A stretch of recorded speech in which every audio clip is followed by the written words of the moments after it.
Good morning everyone! At so ayan, ituloy na natin ang ating tour. Pagkatapos namin dito sa Patar ay ayun with sea. Pack up na kami guys, pauwi na at next destination naman tayo.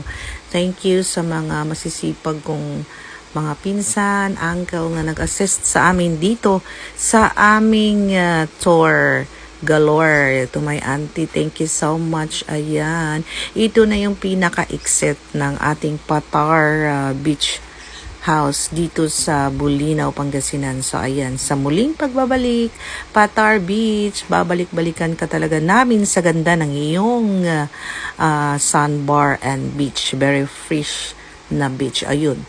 So, ayan, next destination naman tayo. Pupunta naman kami somewhere there in a very ancient pasyalan ng mga historical history dito sa Bulinaw, Pangasinan, guys. So, ito na yung Seaside Highway. Palabas na kami sa town ng Patar, Barangay Patar Beach dito sa kanilang napakagandang highway. At maganda na rin naman dito guys ang kalsada, as in sobrang ganda. So ayun, dito naman tayo again. Welcome to Cape House, Bulinaw, Pangasinan. Cape House, the historical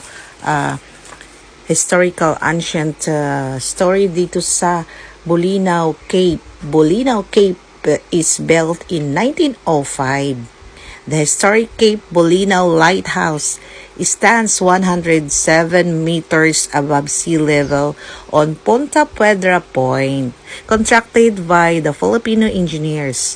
It features 30.78 meters wide concrete tower and was designed and safely guide ships crossing the West Philippine Sea. So ito yung history natin ngayon. Since nung nag-aaral pa ako in my younger time, favorite subject ko talaga ay history. So let's see.